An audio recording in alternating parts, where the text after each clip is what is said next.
The languages of Mesoamerica belong to 6 major families: the Mayan, Oto-Mangue, Mixtezoque, Totonacan, Uto-Aztecan, and Chibchan languages, as well as a few smaller families and isolates. Among these, Oto-Manguean and Mayan family account for the largest number of speakers by far, each having speakers numbering more than 1 million. Many Mesoamerican languages today are either endangered or already extinct, but others, including the Mayan, Nahuatl, Mixtec, and Zapotec, have several 100,000 speakers and remain viable.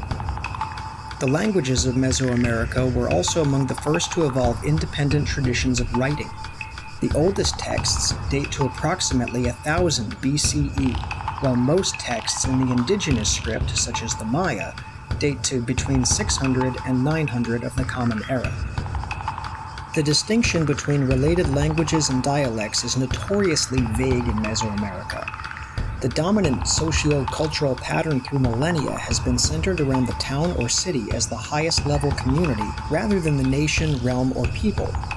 This has meant that within Mesoamerica, each city-state or town community, called in Nahuatl an Atlapetl, has had its own language standard, which, in the typical case, evolved separately from closely related but geographically remote languages. Even geographically close communities with closely related, mutual languages have not necessarily seen themselves as being related or their language as being a unifying factor between them. This has resulted in large linguistic diversification between communities, despite geographical and linguistic proximity, often resulting in low intelligibility between varieties of the same spoken language in adjacent communities. In other words, even their neighbors couldn't talk to each other. Mesoamerica can be divided into smaller linguistic sub-areas where linguistic diffusion has been especially intense.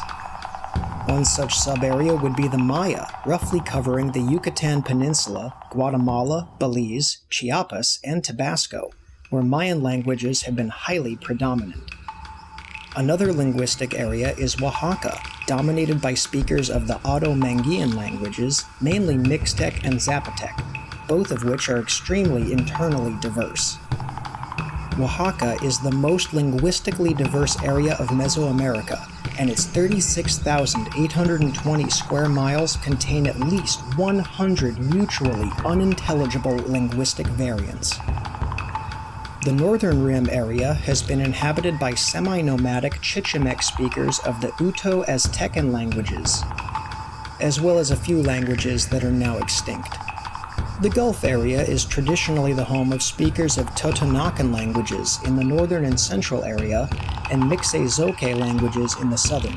The first complex society in Mesoamerica was the Olmec, emerging around 2000 BCE during the early pre-classic.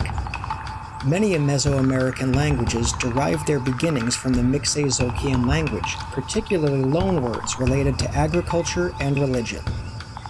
This has led to the belief that the Olmec spread their language because of their vast cultural importance to the area. In the Valley of Oaxaca, the Oto-Manguean Zapotec culture emerged around 1000 BCE.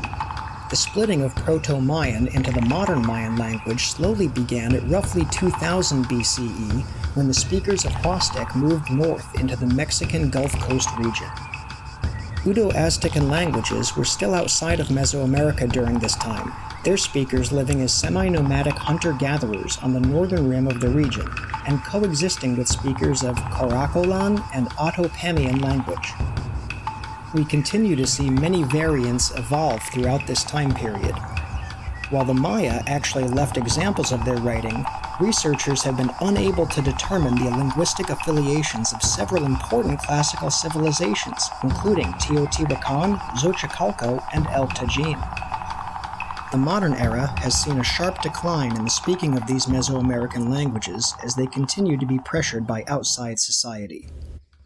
Their languages remain important to keep alive their cultural and historical heritage and significance. So now your challenge. What does this all mean? How does it make sense? Well, your challenge for today is to get out into the community and decipher and decode 3 different signs and convert them into 3 different languages. They can be road signs, street signs, shop signs, any kind of sign, but make sure you get permission to go outside first before you begin this activity. Be safe, and as always, have fun.